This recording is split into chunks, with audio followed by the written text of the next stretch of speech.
G'day and welcome to another episode of Studio Build. We're getting into it now. We're getting into the final legs of it, which is great. All the cabling, everything's in.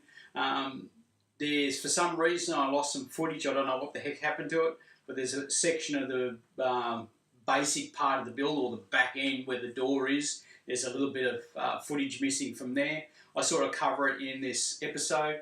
And I finish off the back of the wall and then show you the first panel as it's going to go up and all that sort of stuff. There is a bit where I nearly put the back wall up and close off the back of the building without getting the final PowerPoint cabling in. But anyway, hope you enjoy. Cheers. Alright guys, now we're up to getting the back of the studio done. So as you can see just above me on this roof just up here, I'm putting in the framing up the top here so we can actually seal off that part of the room, and then we can start putting the panels and moving forward. Look, so that's the roof there we're actually filling in, that gap at the top there. So that will be a separate part, sort of outside of the studio, kind of. There is a manhole in that doorway there, which will be your access to get into there. That's why I've got all the cable all running in behind it. So it just sits, it should, when the wall's up and in place, it should just, the cable and everything should be not far from it. So I've tried to keep it as far close to the front of the building as possible, or front of the wall here. This photo here is to actually show you the part of the video footage that's actually missing. So this end section is the part that's actually missing. So it comprises of a 450 wide wall, which is going to comprise my rear cupboard. And then you've got the outer wall. Now this is the last of this level, and then the walls jump up from here. So there's going to be a lot taller, butted up to this one.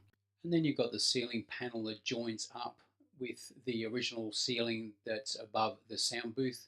And they both join over the top of the external wall of the sound booth where the door frame is. And then of course you've got the manhole, which is in front of the doorway, which is your access into that ceiling space. So now we've got the framework that we've done for the back wall, or the two top sections. And then I've got my friends here giving me a bit of a hand so we can go along, and we're going to screw on the back sheet. So then we can put it up, nail it into place, and then we'll screw it into the top roof, and then we'll put the bats in, and then we'll put the front skin on it, and then we'll work from there.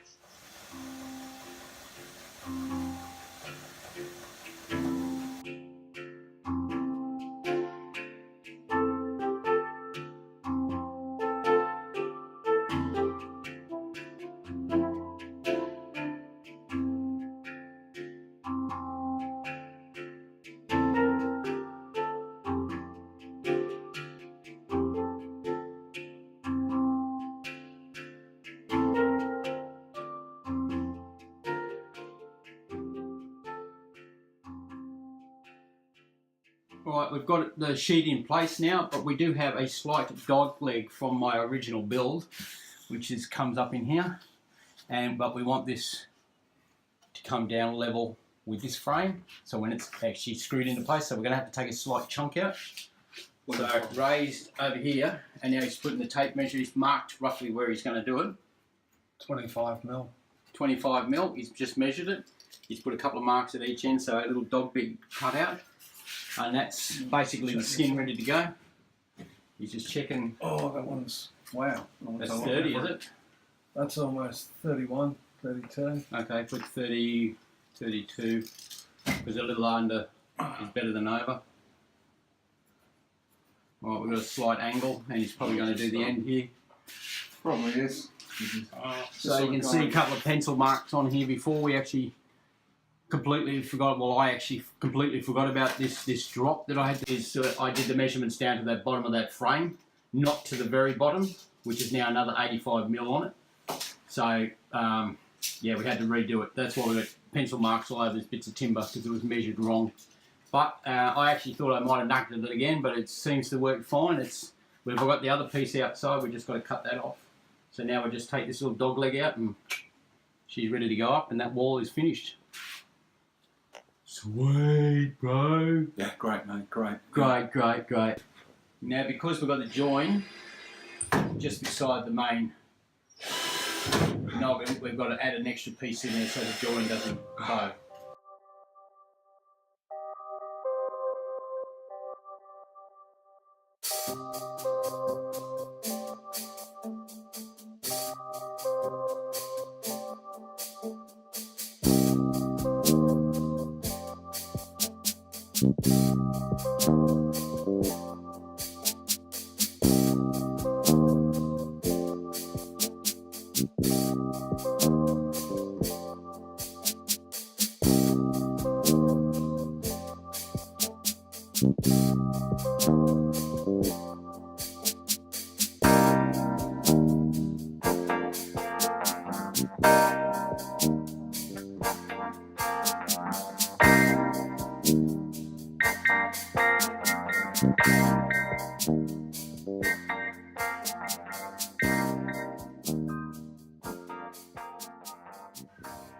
There you go. As you can see, the back wall is now finished.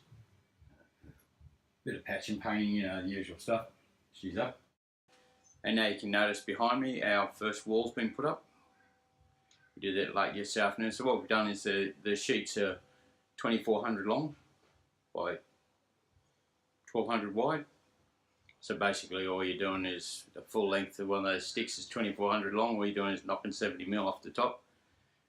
And then you cut one in half and that becomes the top and the bottom. Screw it together and that's it. That's how the rest of the walls will go up. So now I'm just in the middle of fixing up some of that white cable you can see down the bottom there, about there. I've just got to cable tie up and make it a little bit neater and tidier. But that's basically my room's now starting to come together. As you see the 240 volt cables in, and this is just behind the new wall, and I'm putting the bats in, not all in yet. So you'll find that there's always bats behind, then there's the 7mm sheet, 75mm, then bats inside that again, plus also you'll have an outside skin. So hopefully that should keep most of the noise out and keep most of the noise in. Now there's my cabling there for my XLR inputs. There will be 8 panels there, and there's also 2, so there'll be, this is 8, so there'll be 8 input microphones, XLRs. And this one here with the little bands around it is my 2 headphone jack, which is just going to come across and through the wall a little bit, and I'll move it across and come out here sort of thing. So it's a little bit apart. So as you can see, all the bats are in. She's ready to go. Now we can just put the wall back into place. But when you have a quick look, you'll notice that I have bats. Then I have the ply. There'll be another row of bats, and then ply again. So hopefully it should diminish the sound going in and out of the building. I'm really hoping so. It's the best that I can do. And then we just slide the wall back in. Okay, so that's basically the wall. And what we'll do is put screws in here on this bar. There's one more at the bottom, and that'll hold it in place. Don't need Dynabolts or anything like that because it's not holding itself up. This is what's holding it up, so you only need it when you've got a piece sticking out. Don't need really any noggins or anything because this is timber, so you don't need a structural across this way, because once I put the sheet on it and I screw into it, it ain't going to move. Yeah, that's it. And then what we'll do is I'll come in here and I'll fill these gaps up as much as I can, and then the corner they get like a half moon section will go in the corners there, and then seal it up a bit more. So I put a bit more silicone and so forth in the corners, and then of course skirting, and there'll be a trim across the top as well. But anyway, that's basically, the rest of it's going to go that way now. Well, there you go. Thanks for being a part of my journey, and I hope you enjoyed that episode, and here's till next time. We'll see you again. Cheers. Thank you.